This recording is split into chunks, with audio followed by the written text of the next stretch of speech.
Words and symbols cast spells, and we're ruled by symbology that is holding secrets, but you need to know about them for your own consciousness so that you're not walking asleep. Get a magnifying glass and read on a check what is said where you sign your name. One of the most interesting symbols in Druidism was a magic wand. Magic wands were always made out of the wood of a holly tree, made out of hollywood. And we're still seeing the magic of the wood of the holly tree. Hollywood, Hollywood, motion pictures, television. I have discovered many years ago that words and magical systems dominate the world that we live in. There is, in point of fact, a magical matrix at work. I've always been interested in the occult. Occult is simply a word meaning hidden, and so much of our powers in this world and the way things work are hidden. And the more one looks at this subject of how the world actually works, you begin to see that there's a magical system, and I'm telling you, there really is a magical system dominating the world of the Western civilization. And for 1,000 years before the Roman Empire existed in Northern Europe, basically Western Europe, there was a magical priesthood called the Druids. The Druids still even exist to this day.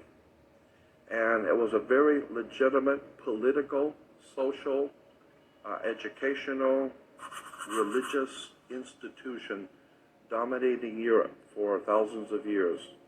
And they were referred to as the Druids. They were actually from the Phoenician Canaanite system in the Middle East. The Phoenician Canaanites formed the basis for the ancient Druidic system, and that's even older. But in the ancient Druidic system, there were many powerful symbols and emblems. One of the most interesting symbols in Druidism was a magic wand, like Merlin the magician with his magic wand. Magic wands were always made out of the wood of a holly tree. It's made out of Hollywood. And we're still seeing the magic of the wood of the holly tree. Hollywood, motion pictures, television. And once you begin to see the symbols and realize that the symbols for the national coats of arms for countries, the flags, the seals, the presidential seals, the emblems for the logos and emblems on corporations, especially the corporate emblems for motion pictures and television companies like Columbia Broadcasting System. CBS has the eye. The Columbian system goes back to the Columbian faction of the Illuminati back in the early 1700s, not the late 1700s. And you begin to see why space shuttle is called Columbia. You have Columbia University, Columbia Pictures, Columbia Broadcasting. Columbia is a very interesting word, and it's connected to the Jesuits. Once you begin to see how words and terms and symbols are used, and of course symbols are extraordinarily important in world affairs, all of a sudden it opens up, as I said, a whole new perspective on how stuff is happening. Let me give you an example of how words, my friend William Henry says you put an S in front of the word word and it becomes swords. The words are swords. They are cutting things. Humans are word responsive creatures. We respond to people's words. When you begin to see how words are used, let me give you an example of the magic. Why do you have to go to court? You go to court because you play basketball on a court.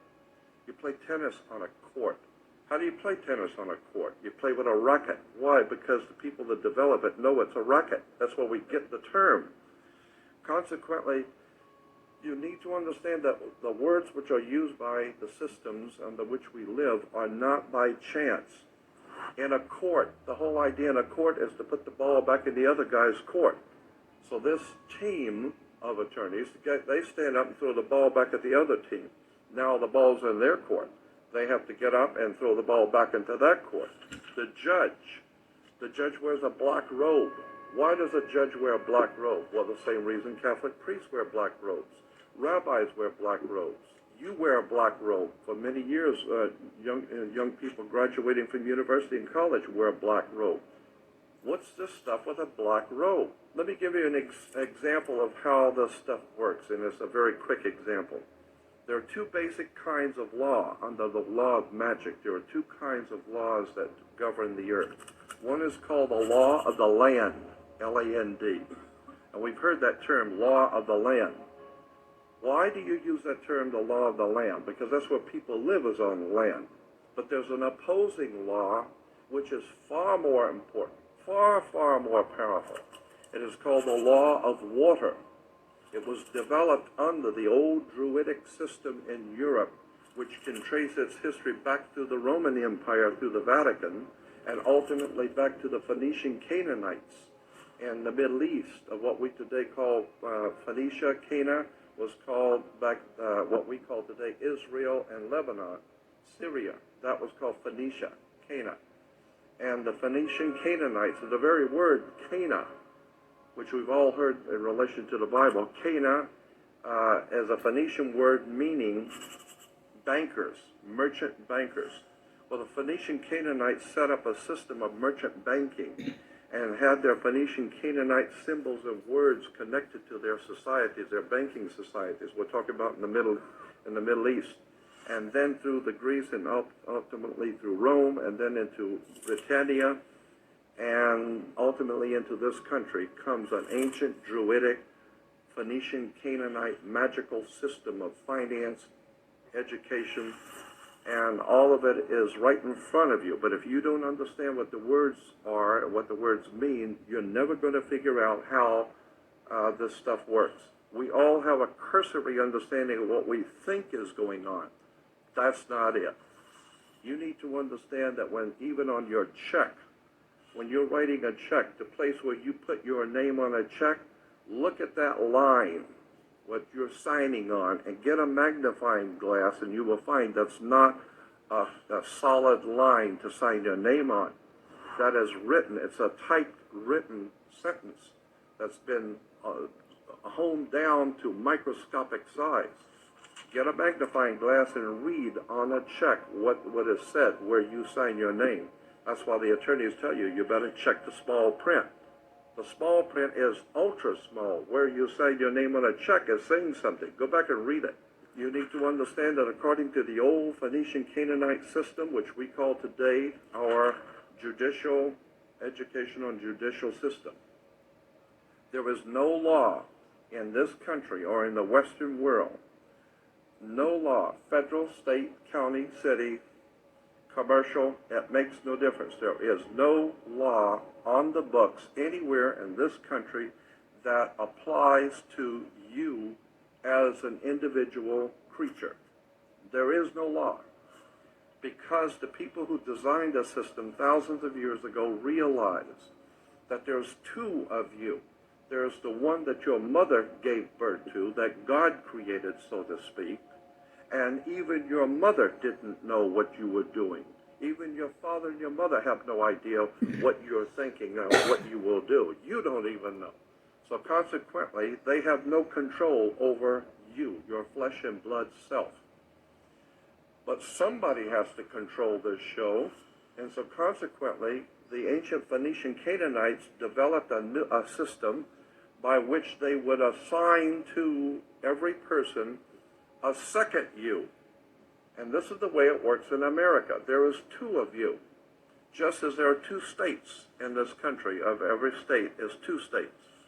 You have the state of Nevada and Nevada State. You have Cal State, California State, and State of California. Not the same thing at all.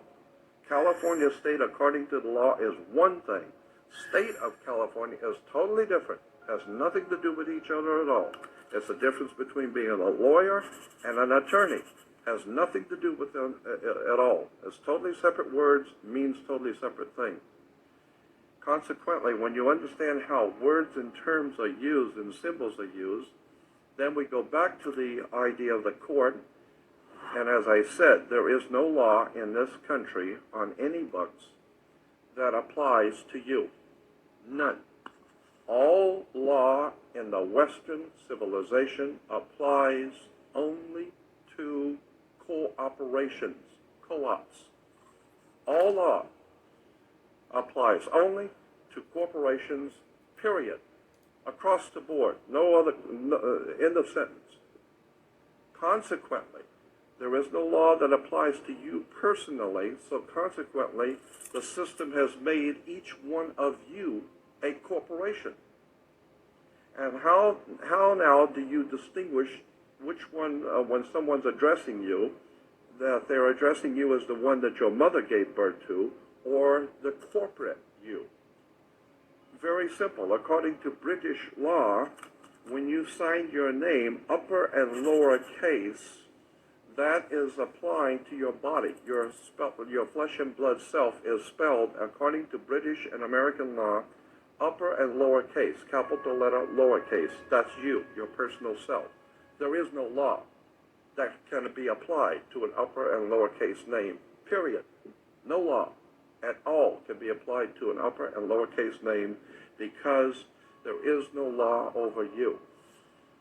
Therefore, every piece of important bills, insurance, driver's license, identification, taxes, I don't care what it is. If it's a piece of business, period, in any kind of way, shape, or form, your name must, by law, international maritime admiralty banking law, your name must appear in all capital letters.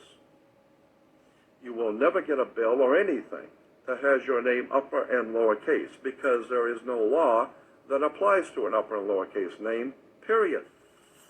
So if Sears is going to send you a bill, if you go into Baskin Robbins or Sears and you order a pair of shoes, what are you going to do?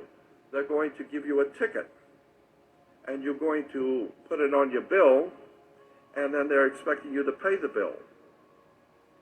And consequently, they're going to charge you. Well, that's the same thing. You go into a courtroom. They're going to read out the charges. And the cop gave you the ticket, and you have been charged with speeding or whatever. And therefore, you have to pay the charge. Well, once you understand that in America, according to our laws in America, you cannot pay a bill. Did you know that? According to international banking law, Americans cannot pay a bill. So when you say, well, I got to pay this, I'll pay that bill, well, that's a term that we use. But in point of fact, lawfully, you cannot pay a bill. You can discharge a debt. You cannot pay a bill. So consequently, you need to understand, what do you mean discharge a debt? Now it gets back to the court again. Now it gets back to the symbols and emblems of why the judge wears a black robe. It has to do with the planet Saturn.